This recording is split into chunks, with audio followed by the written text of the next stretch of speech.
Greetings and welcome to the Dr. J Vlog series. It is Monday, March 24th, 2025. And on Mondays, we tackle mathematics and statistics. Today, we're going to be focusing much more on the latter. I'm going to create briefly a statistical portrait of President Trump's electoral victory in the U.S. presidential election in 2024, back in November. And I'm going to draw upon some various sources, reliable sources, with respect to our understanding of who exactly voted for Trump and how that breaks down demographically and in accordance with a couple of other main ideas, shall we say.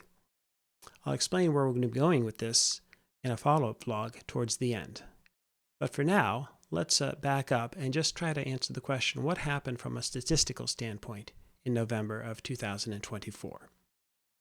So there are many people then who are interested in national polls as a means of taking the pulse of public opinion on various issues.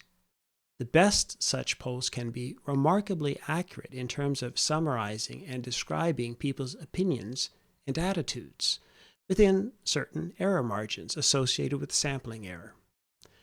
That's completely normal and well understood.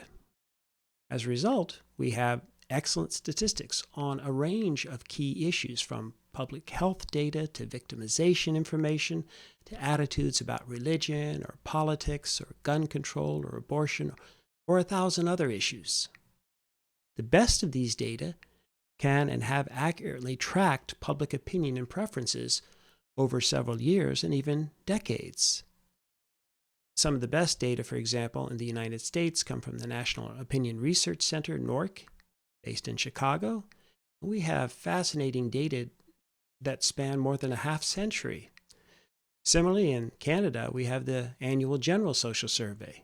Again, an excellent source of public opinion data and on a range of different topics. So what we are a little bit less accurate about with respect to polling would be in terms of predicting people's actual behaviors as such, what they'll actually do on a given topic.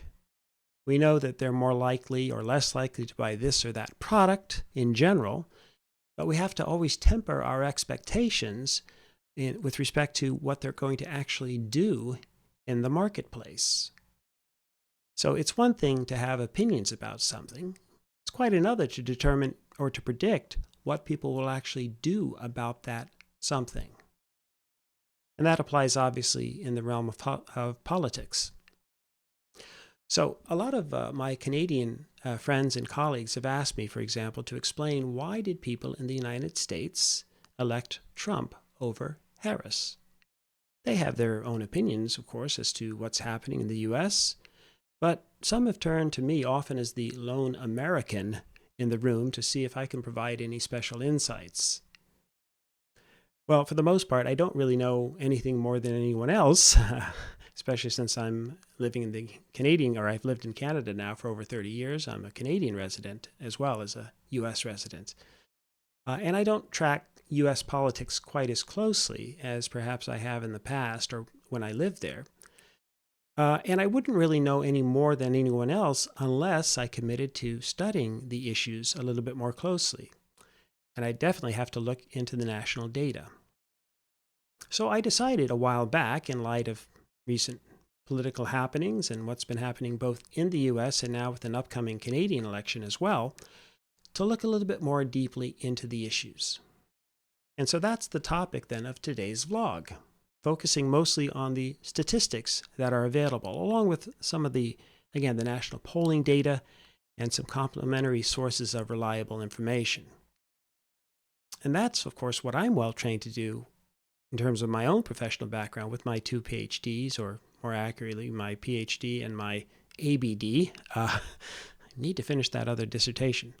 But anyway, it's something that I've studied in great detail, and I suppose I have considerable expertise with respect to research and statistics, at least on the side of social science. So let's start with the hardest, most indisputable facts as well, of all. And I appreciate that not everybody will agree even with these facts, but let me be very clear about what I'm trying to say here. The actual voting results of the 2024 presidential election are actually quite clear.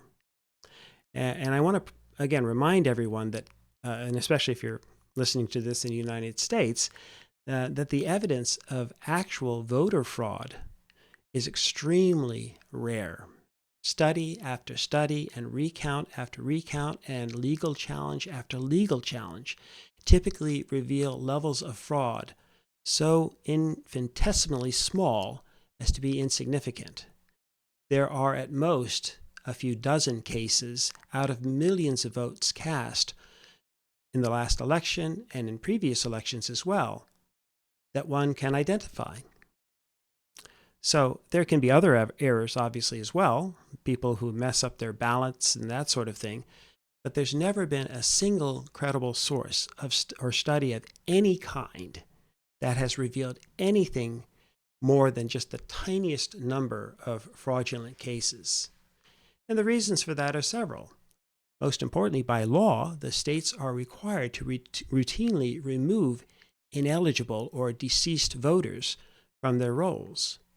And there are tools like the Electronic Registration Information Center, also known as ERIC, that help states share voter data. And depending on the type of voting, in-person versus mail-in, there are a host of other protections that keep someone from casting a ballot if it isn't theirs, or from voting altogether if they're ineligible to vote. That includes everything from signature matching to drop box surveillance, as well as poll worker training. And there's absolutely no evidence then of so-called large-scale ballot dumps by anyone on any side of the political spectrum, at least not in the US or in Canada for that matter. Now, if you're getting bad or unreliable information, then all I can do is ask you to please stop and reconsider. Check out only the most credible public policy institutes and scientific sources and the Federal Elections Commission and their evidence as well. So now if the numbers do change, and they inevitably do slightly over time, then that's usually a reflection simply of the fact that there's an update in the record keeping. So in short, we really do know that what the actual presidential vote tallies were in 2024. Again, within the tiniest margins of error. And guess what? Whether you voted for him or not, Donald Trump clearly won the 2024 presidential election, and by more than 2 million votes, as I'll get to in a moment. And he won that, when I say by more than 2 million votes, he won by 2 million votes over specifically Kamala Harris. He also won the Electoral College in the U.S. by a count of 312 to 226, even though many of the states had very close races. But where that happened, Trump successfully won, and he generally won all of what are considered the swing states, the ones that could have gone either way, and people weren't exactly sure which direction they'd go until the election actually unfolded. Now, again, in terms of the actual specific numbers, as of this vlog, according to the U.S. Federal Election Committee, Trump received 77,302,580 votes. Again, it's basically 77.3 million votes, roughly. Harris received 75,107,613 votes, or again, roughly 75.1 million. Okay, so these figures mean that Trump then won by just over 2 million votes. Okay, and more specifically, too, he won in total 49.8% of the popular vote, and Harris won 48.3% of the popular vote. And that means that about 1.9% of the votes went to other candidates, mainly Stein and Kennedy. Okay, so in total, though, also roughly 64% of eligible voters actually participated in the election. So conversely, that means that 36% of eligible adult voters in the U.S. did not vote in the last election, either because they aren't registered or they were registered, but they just didn't turn out to vote for whatever reasons.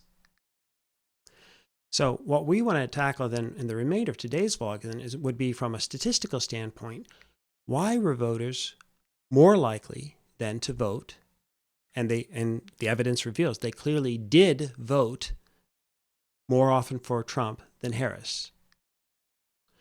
So indeed, as it turns out, we have some pretty good statistical data that helps us explain, at least in a numeric sense, why Trump won the 2024 election. Most significantly of all, white voters were far more likely to vote for Trump over Harris, with approximately 56% voting for Trump and only about 40% voting for Harris. And that's the simplest reason then why Trump won, right? Since whites continue to make up the clear majority of the electorate as well. In addition, men favored Trump by about 11 to 12 percentage points, depending on the exit poll and the triangulation of data. Women generally favored Harris, but by a smaller margin of perhaps 8%. So that's another huge reason as to, empirically speaking, why Trump won. The Trump victory reflects a long-standing gender gap in voting patterns. So you've got the racial gap and you've got the gender gap.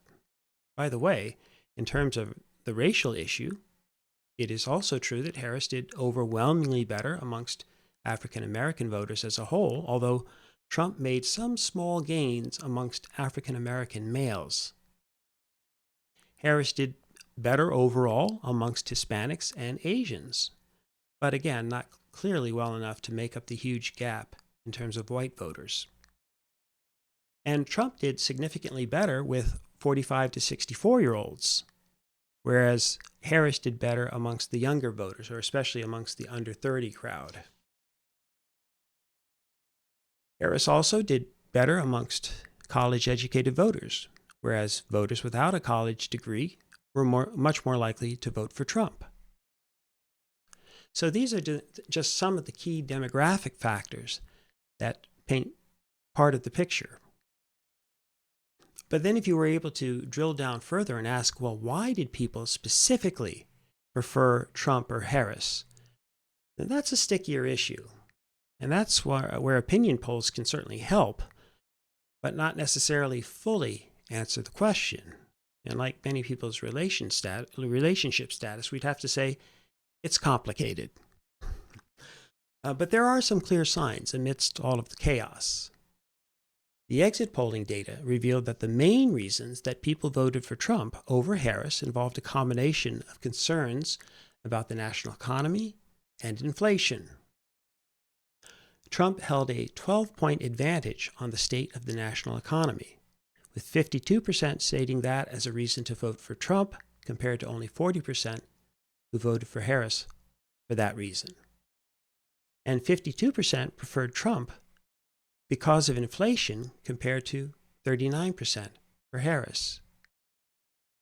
And these figures are even greater for the so-called swing voters, that is, people who didn't rule out either candidate at the start of the campaigns. But at the end, rightly or wrongly, they more often then decided to side with President Trump in terms of their preferred candidate on these macroeconomic indicators. Interestingly, Harris did better amongst at the sort of more micro level. So voters preferred Harris in terms of the future of health care or supporting the Affordable Care Act by, again, about a significant margin, by about 48 to 34%. And similarly, voters preferred Harris over Trump 47 to 33% with respect to the levels of taxes paid by the wealthy and the corporations. And then in terms of looking out for the middle class, the differences, or the gap, closed significantly. Again, Harris still won on that issue, but only by a margin of 47 to 43%. The other big issue that favored Trump was immigration. So when Trump voters were asked to rank the top 5 reasons for supporting him in the election, a majority, 53%, said that he will, quote, secure the border and fight illegal immigration, end quote. And that was one of their biggest reasons. And this was followed closely behind by the belief that, quote, that they supported Trump because we'll fix our economy and get things back to the way they were when he was president last time. So again, the two big issues, the macro indicators of the economy and inflation and immigration. Among Harris voters, the top 3 reasons that they gave to support their candidate would be to, quote, number one, well, none of these received a majority of considerations, but nonetheless, the top 3 reasons were that she would stand in the way of a national abortion ban and fight to restore the protections of Roe versus Wade. That was 40%. About a third thought that she would, quote, make the wealthy and big corporations pay their fair share of taxes. And then a third factor was, I mentioned the healthcare issue, and again, about a third thought that she would, quote, protect the Affordable Care Act and preserve protections for those with pre-existing conditions. So again, these types of evidence provide something of a snapshot into the immediate or top-of-the-mind responses of U.S. voters. And whether you agree with their reasoning or not, that's a different issue.